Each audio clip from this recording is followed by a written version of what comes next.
First and Now, the official BC Lions podcast, is back, and it's a presentation of our friends at Tourism Kamloops. The trails are calling. Dust off your hiking boots and prep your bike. The trails are waking up. From the serene whispers of our sprawling grasslands to the exhilarating paths that weave through our sun-drenched hills, every step, pedal, and path promises an adventure that's uniquely yours. Nick Kowalski here has gone hiking once or twice. Once? Once. Like an actual full hike, I would say. And been walking. Yeah, and I feel bad I didn't come with you, but yeah, you missed out on Saturday. But we've been walking around. If you're watching on video right now, behind us is the valley of Kamloops. North Shore is below us, and there's a little kind of parking lot you can walk to, and it's the best view in Kamloops. We're right beside it, so been taking advantage of that. Yeah, big time. I'm trying to get some steps in the morning out on the track, a little walk/jog.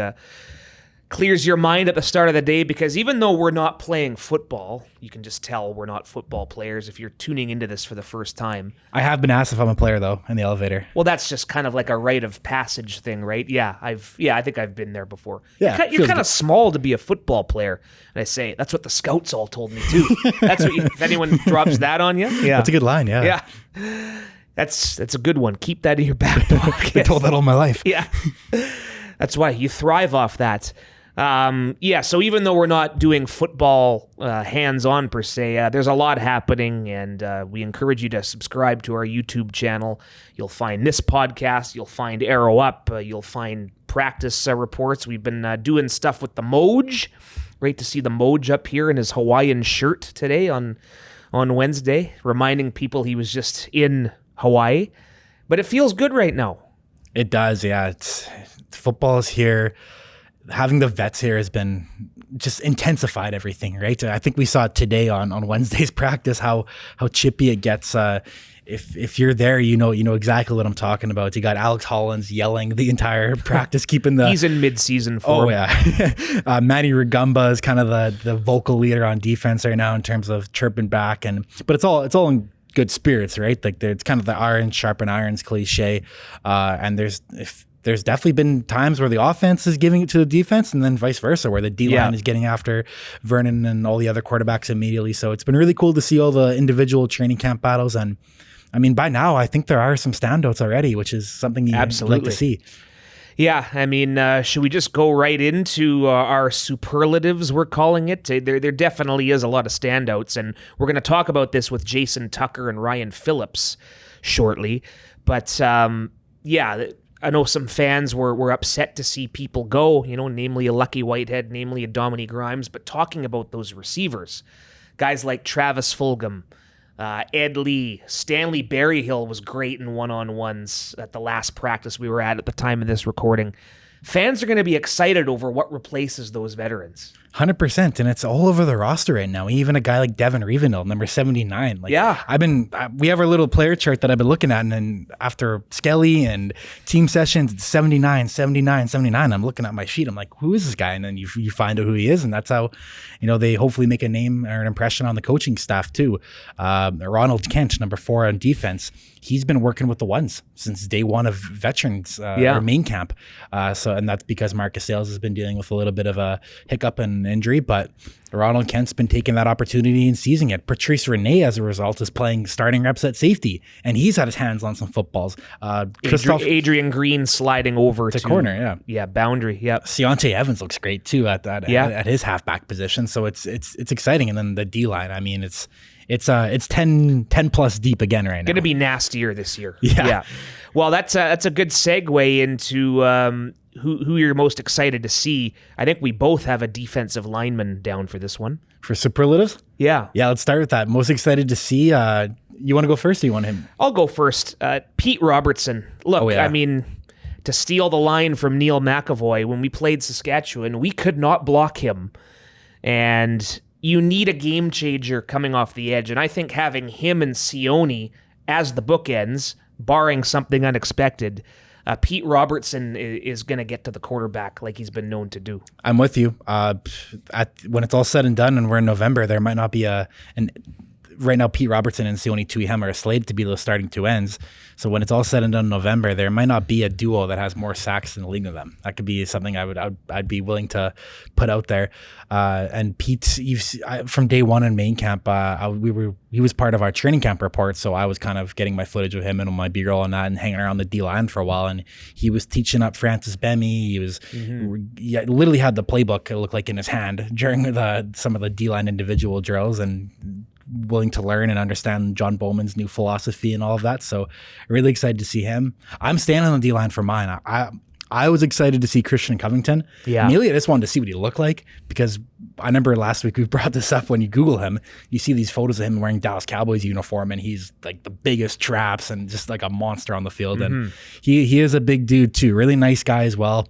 We had some funny banter about, he was wearing a toque the first day when he pulled in, so we had a funny banter. He's like, oh, it feels so good hearing someone call it a toque and not a beanie, I think they call it in America, right? So really nice guy, and he's going to make an impact too. He's been with the Ones. I think he has a little bit of an injury right now, but he's been with the Ones when he's on full the field. Disclosure, a bit of a maintenance day for Covington on Wednesday, a bit of a hamstring tweak, but nothing to be concerned about long term.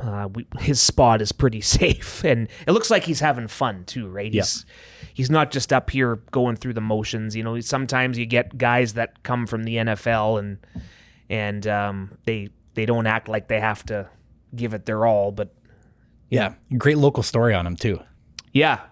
CFJC Kamloops, Marty Hastings doing a regular training camp coverage and did a nice little piece on Christian Covington. So check that out on the interweb, as they say. Most under the radar.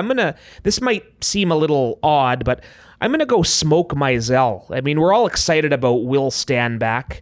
We'll probably talk to Tucker about him and what he's going to do for the offense, but Mizell's always had a great attitude. That's what I've loved about him. And yeah, he's been working with the second unit, but there is room on this team for a couple of running backs. You need insurance, and Smoke's a veteran now. So I'm interested to see how the balance of camp goes for him. Smoke looks fast too out there, so he's been looking like he had a really good offseason of training. And Smoke and William Stanback, they're two peas in a pod right now too. Whenever we're walking around campus, they're right beside each other walking around. I was talking to Will actually at lunch today, and his roommate, who was scheduled to be his roommate, didn't end up coming to camp. So Will's been by himself all camp, and he was like, "Oh, I wish I had like Smoke or somebody with me, or just like anybody to talk over the plays right now." So they're definitely getting along really well. My most under the radar player right now has got to be Ciante Evans. He is a very good cover man, playmaker in the backfield, veteran, Grey Cup champion, all those accolades, right? And I feel like his signing kind of went under the radar a bit. You talk about the Stanback signing, the Pete Robertson signing, the Covington signing we all mentioned, but this is a good signing, and it's an even better signing considering TJ Lee won't be ready for the start of the season. And Ciante Evans right now he's been working with the Ones obviously from day one, and he's going to play a big piece in the secondary, and he's looked like he's going to play the part so far. Yeah, you need insurance, and we all know it's Grey Cup or bust. Some people might not like that at this stage, but it's Grey Cup or bust. We're not gonna downplay it, and it's no coincidence they're bringing in veterans who have won. We've talked about Stanback and now Ciante, both as recently as last November, right? So, and he looks like he has not lost a step at all. Most likely to catch everything in sight. We've said his name already. Travis Fulgham. Yep, I'm with you. Yeah, as advertised. It's funny too, right? Because this happens every year where you bring in someone who had a cup of coffee in the NFL, and it doesn't necessarily always translate, but for the former Philadelphia Eagle, it has. Yeah, and it's not just anybody from the NFL too. Travis Fulgham has had 10 catches for 152 yards in a single game in the NFL. Like, the average receiver just doesn't do that. So he definitely has a special talent. Him and VA seems like they're already on the right page already. They built that offseason chemistry, and he is a guy that, when the team breaks into Skelly and these team sessions, he's catching like the teams, like the first team, the second team, and the third team usually get about 5-6 reps each. He's usually grabbing like 2 or 3 balls, at least in those 6 reps that they get. So he is someone who I'm labeling all my clips, and it's a lot of Adams Fulgham reception. Honorable mention from me though, Javon Catoy. Yeah, big year. It's going to be another career year for him. He's a catch radius king. He always leads the league in catch percentage. Guy we are happy is on our side right now. We've mentioned him, Pete Robertson. We're both going with Texas Pete, just because, there's some history there. I mean, he fell on Nathan Rourke's foot. Nothing intentional there, but it's good to have him on our side just because of what it's going to do for our defense. No, exactly. Just ask Nathan Rourke and Vernon Adams Jr. how happy they are that Pete Robertson is on BC line now too, right? Because Robertson was the guy who sacked Vernon last year in week 7 and injured That's right. Vernon's knee. Yes. So yeah, no more of that. He's on our side and he'll be terrorizing other quarterbacks now. Almost blocked that one from my mind, but you're right. Happening in the first home game against Saskatchewan. A couple players in the best shape of their lives. Anyone listening, we don't want to leave anyone out, but we just think of 2 examples here. I'm going to mention again Christian Covington. He says he's back down to his high school weight. He prepared for this. He wants to be suited to the faster Canadian game.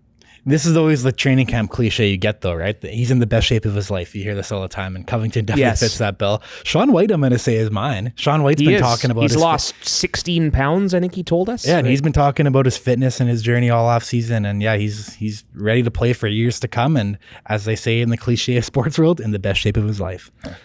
We both like the coolest number change, Sione Tuhema. Easily. From 47 down to 0. And he's got this like dark visor on now too. He looks intimidating. Yeah. So D-line is an intimidating group right now. You're going to love all these things about the defensive line. Best off-season hair glow-up. Is that like a fancy way of saying new hairdo? Yeah. And have you seen David Mackey's mullet yet? I'm looking at him right. He's barbecuing out on the deck right now. He's wearing a hat. With Isaiah Messam. But yeah, he's got the good hair. He's almost got like the hockey hair. Yeah, it's a trending bully right now. We actually posted a little video clip of him with Dylan St. Pierre yesterday with his helmet off, and you can see that beautiful flow going from David Mackey. Yeah. I like the fresh cut for Thibaut Debaye. Yeah, a little bit of a mullet action there too. It's a little shorter now, right? But yeah. I'm with you. This is a fun one for the next one. Most likely to be a total veteran and bring his own mattress and rent a golf cart for the entirety of camp. Well, I've seen this individual driving a cart, so... Bo Lacumbo. This is something he does. Yeah. It's a vet move. Well, you see Vernon riding around on his scooter, save the legs from walking back and forth to Travis too. To the practice field, yeah. Chris Rainey used to have the hoverboard up here. That's awesome. The mattresses are improved though. That was a pleasant surprise coming up here last week. Shout out to RU dorms. Heck yes, and everyone in Kamloops, especially at the hotel residence. For all of their great hospitality. Positional coaches most likely to bicker about their groups. We're going to talk to them in a few minutes. Ryan Phillips, Jason Tucker. Yeah, it's full on right now. We talked about, I guess their kind of leaders underneath them would be Alex Hollins and Manny Ragumba too. But there's been defense chants going on. Keon Hatcher's yelling. It's one of my favorite things about training camp. Even this happened last year when Hatch missed those first 3 weeks. But Hatch is usually doing the recovery to the side, off to the side when they're doing team drills. And whenever a receiver makes a play, you can hear Keon yell. They're like, and he's celebrating the receiver's name, and he usually is yelling at RP too. And it's just feels like football's back. Doing it today, yeah. Most likely to have a brother on the team. Well, this is kind of an easy one. Sione's younger brother is here, Maye Tuhema, an offensive lineman. Yeah, it's cool that we have a family member on the team, and it is awesome. There's been a couple of these in the CFL recently. Koshi Mwamba and Enoch Mwamba, the Herdman Reed brothers. So got our own little duo right now. Most likely to be heard saying yes, sir. That's an easy one. Vernon Adams Jr. We've already been hearing it all the time, and yeah, that's, you said you heard one in the parking lot the other morning. I think I made that up. So I think Liam was editing and his window was open, and that's what I think I heard because we were talking about it after. But I thought, we've been hearing yes sirs throughout the whole training camp. It's BC Lions football. You got to have a yes sir from Vernon Adams Jr. Would have made perfect sense if it was real, though. We wouldn't have batted an eye. Most likely to make fun of Vernon Adams Jr. You're saying Alexander Hollins? Yeah, remember the team meeting at the start there? You have to refresh my memory. Alexander Hollins likes to joke about Vernon Adams' head size, and Vernon Adams Jr. likes to joke about Alex Hollins' teeth, and they are like their little kind of old couple. So they're always going back and forth at it, and that was another thing that made it feel like we're back in football here. can't top that one. Then that's a prime example. Showed an arrow up right last there. year too. On Yes. their sideline, their relationship there. But Yes.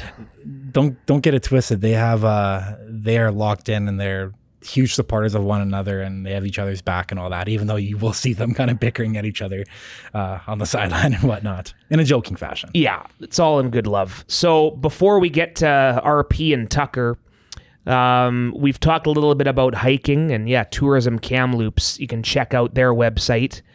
And what do we there's a couple new wrinkles here. Rabbits on the grass field. I think that's kind of cool. They're called marmots, are they not? Well, they marmots? kind of don't look like rabbits now that you think They look of it. like kind of like otters almost. Yeah. And I had to look this up because there's these like sea can containers sort of when you walk by and go onto the field, and I think they're like living in there or something, but they're these marmots that they're called, and apparently they're all over Kamloops. People in Kamloops know exactly what I'm talking about, but a lot of our players, and even myself, I remember at first I had no idea what they were. I never I don't recall seeing those marmots. And then there's deer everywhere. There's a deer in the parking lot yesterday just behind us, just hanging out. A deer on the field while they were playing soccer out there the other night. Liam Thompson sent us the footage, and I think they had to postpone that soccer game. Because of the deer? Yeah. Oh, interesting. Yeah. That's unfortunate. So, sunsets, just the view out the window, the mountains. Look at it. You really can't. Watch the podcast on YouTube right now, and you can see the view right behind us. You really can't beat the tournament capital. It's an honor to be here. We're going to do our 2011 Grey Cup Championship deep dive. We've got a couple special guests coming to sit down momentarily. But before we do that, it's our perfect time to remind you that the teaser calling from shorelines to cliffsides, Kamloops' distinct environment will suit any golfer while presenting a unique challenge for all skill levels. You can swing without crowds, the dress code is relaxed, and the vibe is friendly. Kamloops golf courses include nearly 1,200 meters of elevation change where the dramatic topography illustrates a myriad of panoramic views. Golfers are passionate in Kamloops for good reason. Visit golfkamloops.com to look at packages. This podcast is a presentation of Tourism Kamloops. RP, Tuck, next. And we're back on First and Now, the official BC Lions podcast. Nick, we come to Kamloops, and it's a wide range of guest opportunities. And despite all that, new faces, everything, we want to talk to two of these guys, two of our favorites. Ryan Phillips, assistant head coach / defensive coordinator. New money. And that's right? Terrible. And you heard there Jason Tucker, wide receivers coach. That's it, right? No fancy title changes for you? No fancy title changes, just old wide receiver coach. Well, Everybody can't get a new title change like some people around here. Well, now you have something to strive for in 2025. So look at it that way, Tuck. Yeah. Great to have you guys aboard. How's it been so far? Still love the camp grind? It's a grind, but it is fun. It's exciting. You get new faces. You get guys that want to be a part of the ball club, guys that are trying to earn a spot, and then you get your veteran guys coming back. Guys that have been all-stars, guys that you have high hopes for, guys that kind of made their mark in 2024, coming in. So, it's going to be huge, I'm always excited about the opportunities that they bring. And I feel like some guys are already showing up early in camp. Let's go down memory lane here first for a minute. 2005 RP, the first for you. Yep. Was that Abbotsford, Chilliwack? Chilliwack. Yeah. Oh, boy. Yeah. Chilliwack was nice, though. Due to the fact that we got to be in the hotel. So it was a hotel. You had hotel beds, hotel food. But you had to get on a bus to go to the complex. So that made it a little bit different. And then from there, we went to Abbotsford, what was, nice at the Bible College. The food was tremendous from that point. So the accommodations were, pretty good. But, now being out here at Kamloops, this has, become our training camp home. And we've been here for a while now. So it's been great, being here. And, they've also changed the beds, which made it a little bit better, too. So, everybody's excited about that. Everybody's excited about that. So, you get no complaints there. So, no, it's been exciting. And, you always look forward to, camp and try to work towards the, the high hopes of the season. Tuck, your first CFL camp memory would have been around 01, 02? 02. There? Yeah, it's been a long time. That makes me feel old now. 02.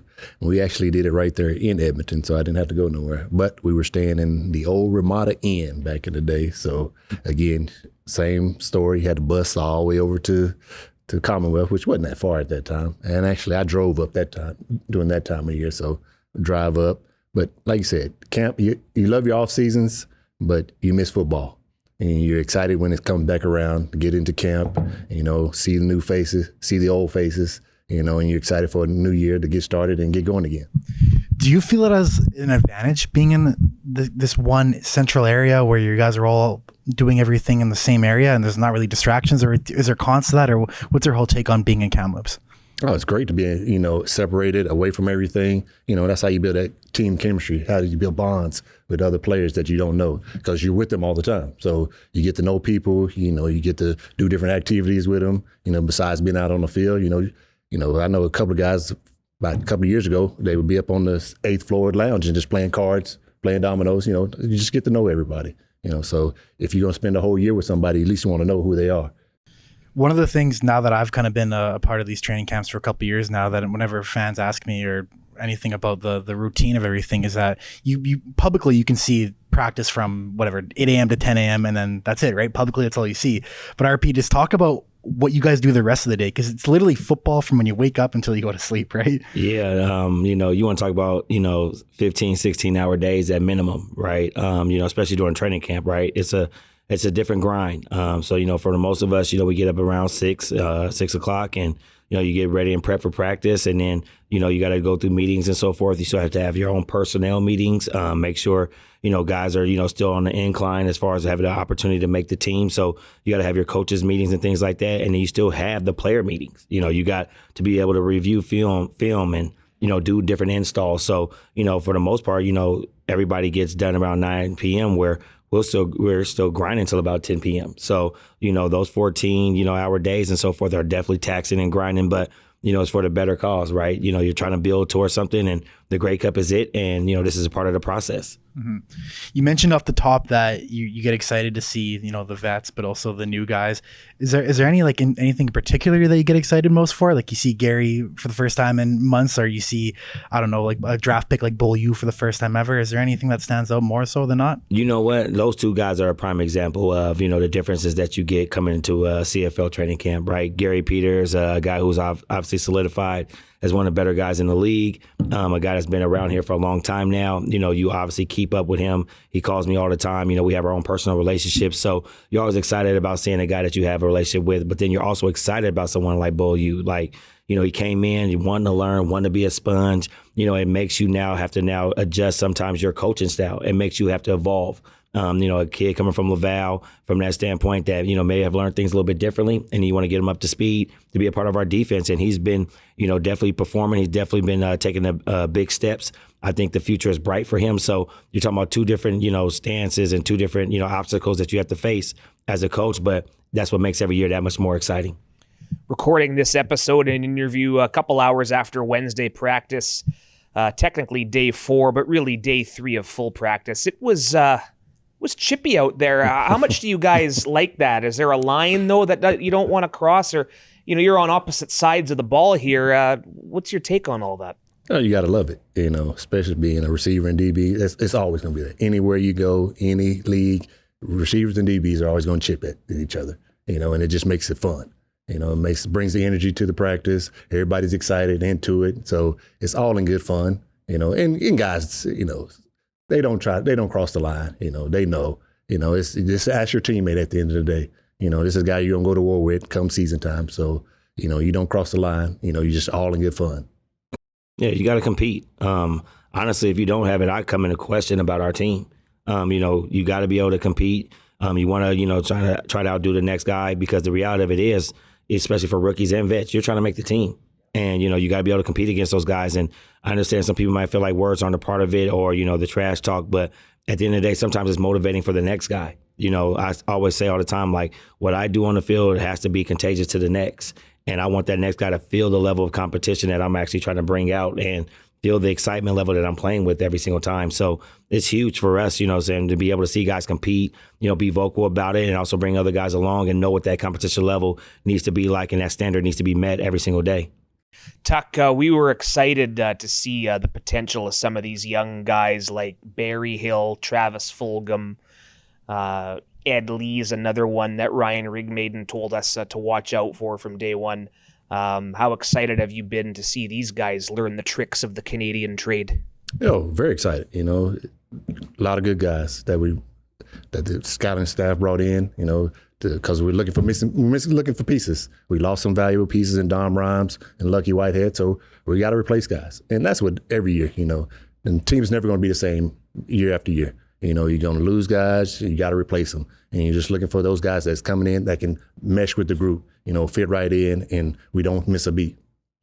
At the same time, though, you do see a lot of fans bring up, why isn't Lucky back, or why did they get rid of Dom Rhymes? But you got Alex Hollins, you got Justin McInnis developing. Keon Hatcher is going to be like that almost like trade deadline acquisition later in the season, right? And then there's these new guys stepping up too, right? So this receiving core is just as loaded, correct? Correct. And like I said, Ryan Rigmaiden and Jim, they do a great job of finding talent down south, and all I got to do is mold them and get them to where we need to be come game one. And this is their opportunity right now. They get a lot of reps, and then come preseason one, they're going to get a whole bunch of reps and see what it is to be in a full Canadian game, 20 seconds. You're tired. You got to get back to the huddle, hear the play call, go through all your reads and do whatever you need to do and see what you got when the bullets are flying. RP, we were talking earlier about it kind of being chippy and the wide receiver DB battles. If you're just watching practice and you do see that there's a sideline for the offense and there's a sideline for the defense, right? But if you're really watching practice, I noticed this the other days when Vernon and the offense are doing all their handshakes, you're doing their handshakes with the O-line. Like, you're right in there. And then I think there was a couple of plays today where receivers made and Hatcher is yelling at you and you guys are bickering back and forth together.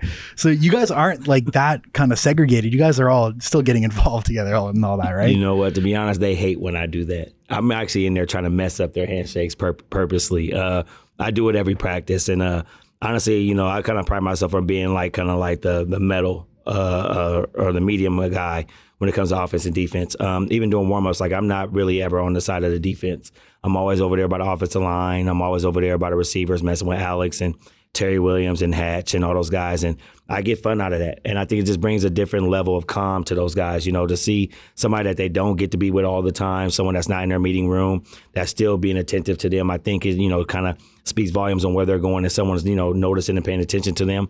And I feel like they deserve that. So, I'm always going to mess up their huddle. I'm going to mess up their handshakes. I'm going to try to develop some of my own. And then, when they celebrate game time, I'm going to celebrate with them. I'm a celebration guy, and, I don't care who scores the touchdown. I want to be a part of that. And we're a team at the end of the day. We're building towards a common goal together. So, if I'm going to mess them up at the beginning of practice, I hope they do get us some time, because that means that, we're a well-balanced team and, we're definitely on the uprise and we're going in the right direction. So it's mind games. Absolutely. Absolutely. This is training camp too, obviously, and there is a big evaluation process, or a major evaluation process throughout the entire camp. The fact that you guys are on the opposite side of literally every single battle that goes on, do you guys talk about evaluations with one another? Like, RP, you ever telling Tucker that like this wide receiver is like a dog, like you can't let him go? Does that happen throughout camp? Every day. Every day. Every day. Yeah. Like, it's impossible not to. Like, I'd be like, hey man, that dude was killing us today.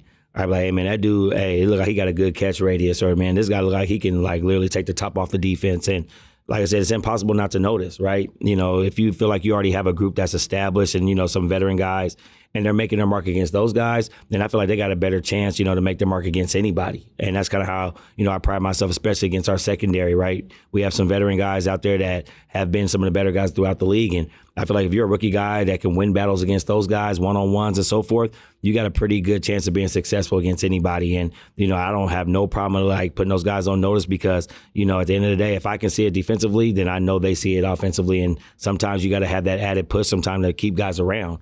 And that's how I look at it. I want the best guys, the best 12, the best 14, whoever the extras are. We want to make sure we have those guys. And I don't care what side of the ball it is.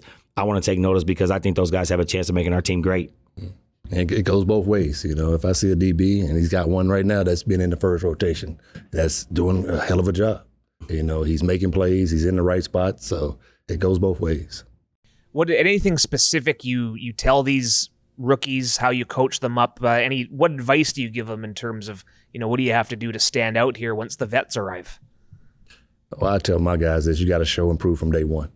All right, you can't wait. This is not down south. You don't have 5 weeks and 5 preseason games. You got to show who you are from day one. I said, don't come in and try to be somebody you're not. All right, be who you were to get you to this point in your life. So go out there from day one, make plays. And I always tell them, the name of this game is consistency. If you're not consistent, we don't want you. All right, that's what it is. We'll find the next man who is consistent. Might not be as skillful as you are, but he's consistent. He's in the right places. He's making the plays all the time. So that's what we're looking for, consistency.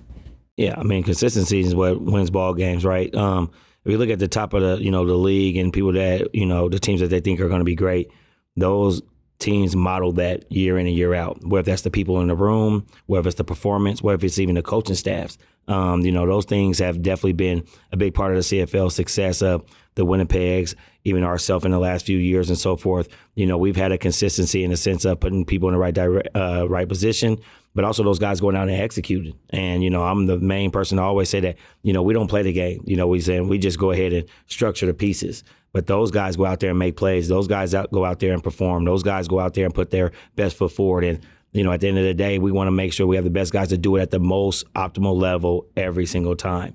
And that's the only way that you can be in a great contention. And, we do have some of the pieces right now, I believe, and we got some new guys that are showing glimpses of that. And when the bullets, start flying and the game time comes about and the lights are on, we want to make sure that they fulfill that role.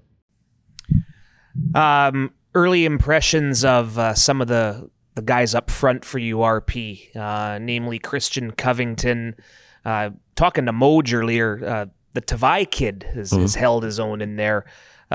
What do you like about that defensive group? Pete Robertson, a guy that comes in with a lot of excitement, and he's fit in well. Yeah, anytime you can get additions like those guys, I mean, that speaks volumes, right? It's more, how I look at it, as more toys for Bo to be able to play with and, get those guys ready to go and collectively now, be as dominant as we were last year, if not even more. The good thing is I feel like those guys present some different pieces that we didn't have in the years past. Christian is a guy that came down from down south, has NFL experience, but wants to be here and brings the energy of wanting to be here and the energy of wanting to, get to the, the big stage, for his hometown team. And alongside Pete wanted to be here. Pete called me, off-season time, even going into last year, we would talk before and after games, and he wanted to be a BC Lion. And we had talked about it for, the past years, and now it's come about. His energy speaks for itself. So, those guys, along with the Marcus Morris coming back, getting a little bit more experience. Tavai definitely, looks small in stature as far as height-wise, but packs a punch, can get underneath guys from that standpoint. So, it's going to be hard. I'm going to be honest. It's going to be some hard decisions to make. You can only keep so many, but those guys are definitely putting up a case to be kept. And, that's the problems that you like to have, when you're a front office or a coaching staff, because you want to have, good problems as far as making hard decisions. So that way your team is as best as it can be. And then Coach Tucker, on the flip side, one of the big additions in the offseason was William Stanback. And I know in the past 2 seasons, on game days, Matt and I are usually having conversations like, oh, we're throwing for 300 or 400 or who's going for 150 today in the receiving corps. But now you got a guy like William Stanback in this offense to help balance it out. So just your thoughts on seeing Will this week and just the addition overall. I was able to be with Will when we were in Montreal. So to have him here again, it's awesome for this offense. All right, it's a great addition. I was excited when we signed him because I know what he brings to the table. He's a hard-nosed runner downhill. He's a load, and that's what you're looking for. Somebody that's going to get you 4 or 5 yards when it ain't 4 or 5 yards there, and he can do that. And not only can he do that, he has breakaway speed. So once he gets in the open, he's gone, and so I'm excited for that. And like you said, it's going to bring a different dynamic to this team. Now everybody knows we can throw the ball, but we can run the ball now too, so it's going to be fun.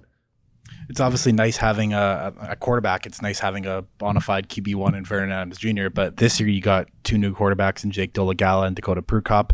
Chase Bryce also getting a bunch of reps in training camp here. So what's been different about the quarterback room this year, and how would you describe it overall with Jake and Dakota now in it? Well, Jake is a proven guy. He led Saskin a couple of wins last year, so he's done it, so you got that experience there. And Dakota's been around. He's been in Edmonton, he's been in Toronto, Winnipeg. He's one of the best short yardage quarterbacks in the league, in my mind, because he makes things happen there too when it's not happening. So to have those 2 guys backing up VA, it's a win-win for us. If VA goes down, we won't miss a beat. Those 2 guys can step in and we can keep this train rolling. All right, later on in this episode, we're going to continue. I'll wrap up our Lions Grey Cup champion deep dives, we're calling them. 2011, RP, I know we've talked to you about that special team and that special year many times, but now that we're, 13 years almost removed from it, hate to bring that part up, but what goes through your mind? Memories, the excitement, the week leading up to the game, the festivities. It was a different feeling, that you can't simulate. You've been fortunate enough to be to a couple of Grey Cups, where if you were going as a PA representative or going as a player, the times that we went to Winnipeg and so forth. But being at home, there's nothing like it. Your family gets to come to the games. Like I said, you have your own hometown parades, you have your hometown like gatherings, and just, the extracurricular activities are, definitely, a big thing. But to even practice in your own stadium, the comfort level of being in, in your home and, being able to be at your own house at times. And then even if you are staying at the hotel, you're still at home. You know where everything is. It's not as stressful. So, you get a different relaxation. And that was the best thing about it. So, to be honest, we might have been overconfident based off of that. I mean, we knew we were a great team as far as that was, but we didn't have to do anything that was overly stressful. We didn't have to pack a whole bunch of bags and worry about how family was going to get in town and all those other things. So, those other things that you have to worry about were long gone, and it was huge as far as that went. So we had a calm, and that's what you want to be, and that's what, the kind of status that you want to be at when you go into those games. And, it was one of the most exciting times of my life, and to win at home, to see the festivities, and even the days after is definitely second to none. And it's definitely something that, you definitely want to feel again and repeat. How much have you told your current defense about that year, if anything at all? The older guys, like GP and TJ, those guys have heard me talk about it a lot as far as it goes. And, I don't want to overly speak about it, just because it's kind of early in the season. I want us to focus on, just building ourselves as a team and, trying to get there. But, when the season goes along, you start feeling it and, start seeing the positive outcomes. And, and if our record is where it should be and the team that we should become, it's going to be almost impossible to ignore. It's definitely going to be to the forefront, whether it's media-wise or even just amongst ourselves. We know what's at stake, and we know, where the Grey Cup is, and we have a prime opportunity. And I feel like we have the team to do it. So at that point then, it's, I tell everybody health is wealth. And that's what it's about. If we're healthy, I'll put us up against anybody. And I feel like I love our chances, and that's all I want, for us to be able to, be as healthy as possible, go into that game, with the best team, possible. And at that point then, let the go ahead and physicality and a team speak for itself. Just want to, 05, it did feel like home. Well, I wasn't going to break down. See, in the Western Final, and then we're like, we're 20 minutes into this, and now he starts cherry picking. I wanted to let him continue and get it all out. 05 was a fluke. But it felt good. It was like home. It was a fluke. To be in that home locker room. Yeah, it was home.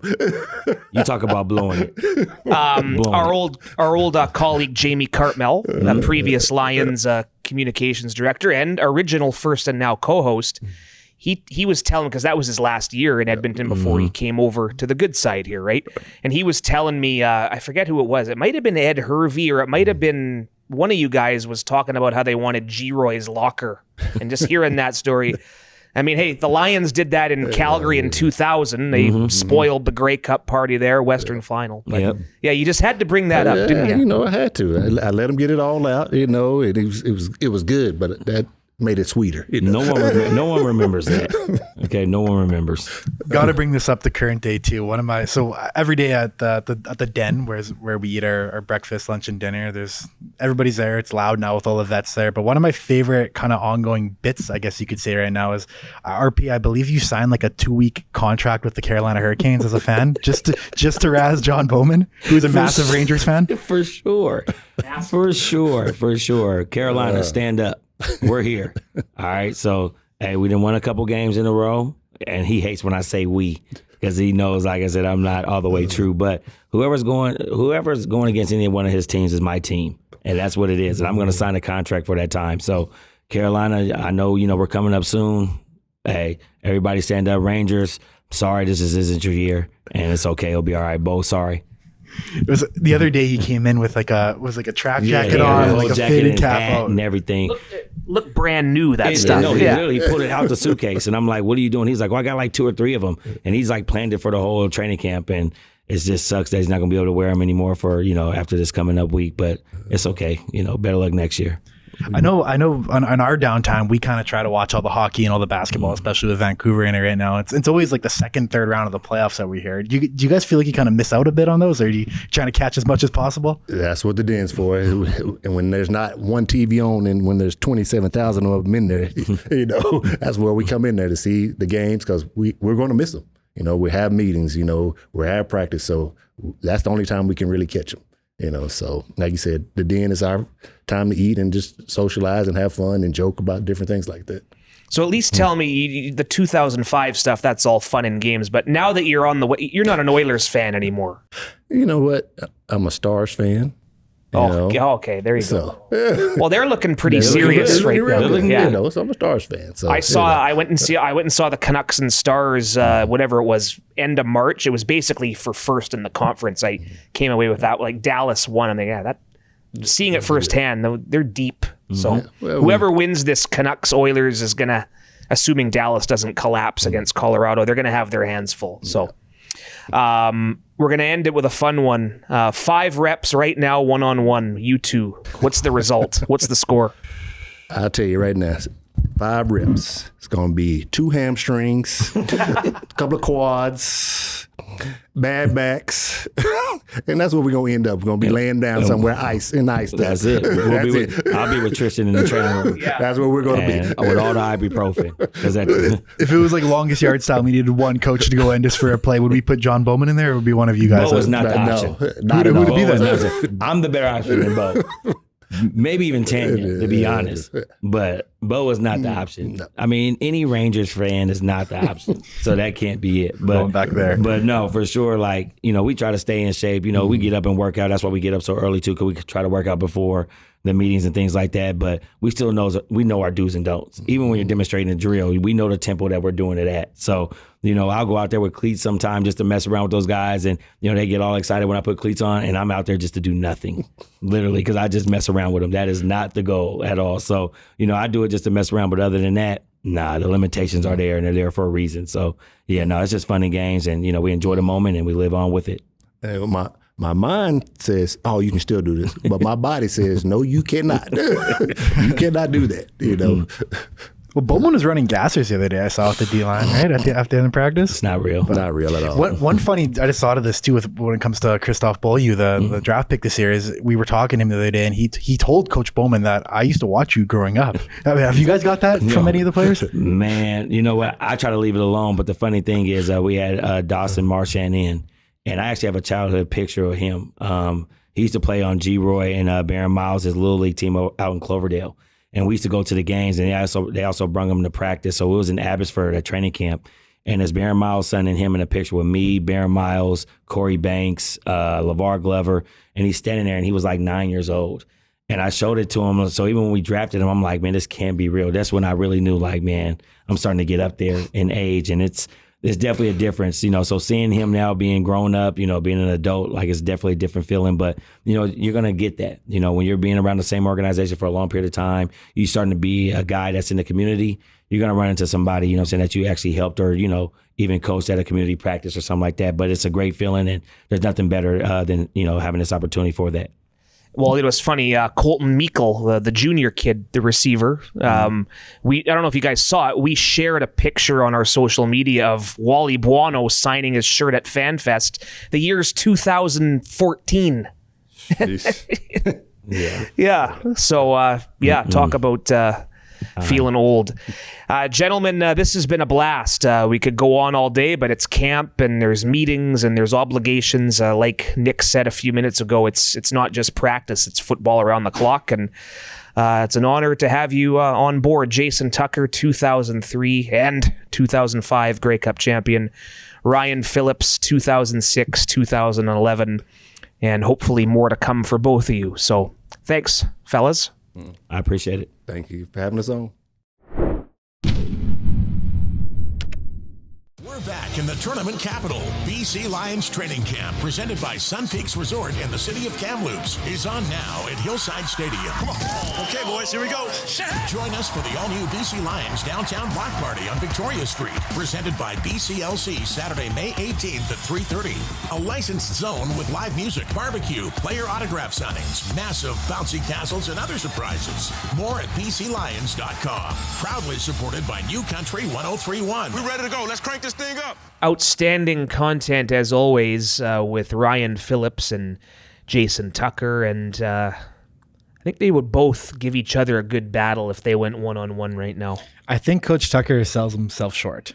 Yeah, because he's a humble guy. Yeah, and I think Bowman still has it too. The way he's running out there with the guys, I think he still has it. Bowman, well, he's 2-3 years removed from playing, right? 3 years. We'll tell them that. Yeah. We should get like a combine going with the coaches. Might spice things up a little bit. We were even talking, I'm not sure if you're involved in this conversation, but our coaching staff, if hypothetically all the coaching staffs played a football game, like maybe like a flag game, our team. Oh, we got easily. That. We have Hall of Famers on our side, so we got that. We'd be good there. This podcast, a presentation of Tourism Kamloops. The patios are calling. After a day filled with adventure, there's no better way to unwind than on one of Kamloops' sunny patios. I think I'm going to be doing that later this evening.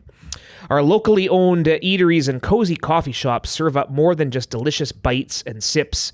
They offer a taste of our homegrown hospitality. So, what are you waiting for? Tourism Kamloops, presenting sponsor of First and Now. Okay, the sixth and final, for now, deep dive on the BC Lions Grey Cup Championships 2011, and you were a young Blue Bomber fan at the time, Nick, so I don't know how this is going to be for you. A little awkward. But yeah, I covered this Grey Cup for Team 1040 Radio, as it was known at the time.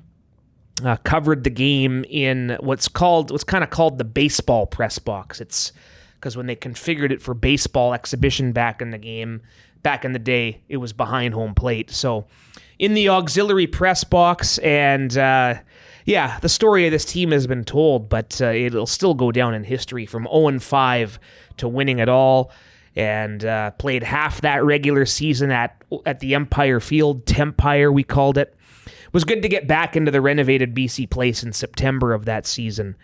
But 34-23 win over the Winnipeg Blue Bombers. It felt like the Lions controlled this game, but there were some nervous moments. What were your big takeaways? Well, those nervous moments, I guess, would have come right at the end in kind of garbage time, because it was 31-9 for a while. Yeah. And then Winnipeg scored twice late. But it's kind of been a theme with these Grey Cups is that BC really came out of the gates hot in the first quarter. The yards in this game were 104-28 for the Lions in the first quarter. BC's average drive start in the first quarter was on Winnipeg's 52-yard line. So every time they got the ball, they averaged to start in Winnipeg's territory. So that got them out to a big lead.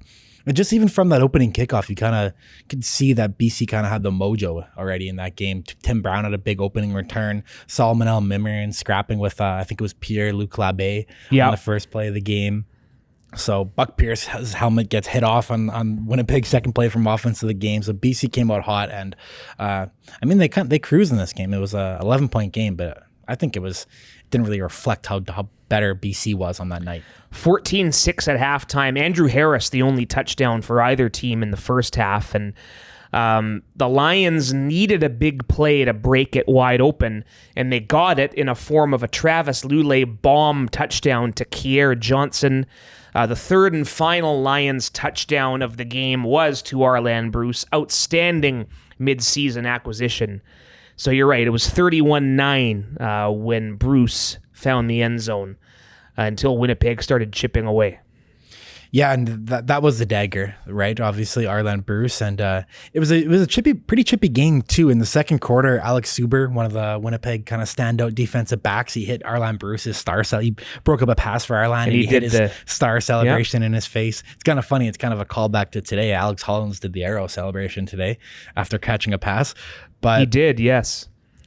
Yeah, a bit of a weird dynamic for me too, because I was a teenager for this, and obviously being from Winnipeg, I was rooting for the Blue Bombers, and but nowadays you see how dominant that BC Lions team was. They deservedly won that game that day.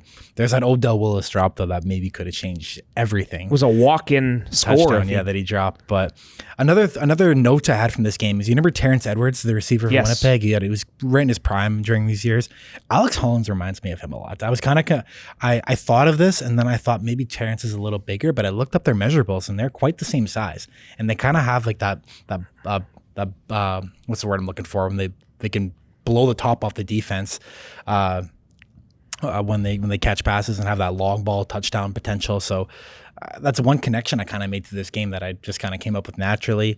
Prime Javon Johnson in this game too. He had 2 punt returns of over 40 yards. He was one of the guys that was one of my favorite players growing up for Winnipeg. So that was the prime of Swaggerville, but MOP Travis Lulay and then the squad took them down. Yeah, it was his first full year as a starter. The Lions cut Casey Printers after that Winnipeg overtime loss in 2010, and so Lulay was kind of unproven going into it this year, but we mentioned it, most outstanding player, the Grey Cup MVP as well, I believe. Another constant with all these Lions Grey Cup teams, the offensive line outstanding. Big Jovan Olafioye was in the midst of 7-8 straight All-Star selections. You had Angus Reid in the middle.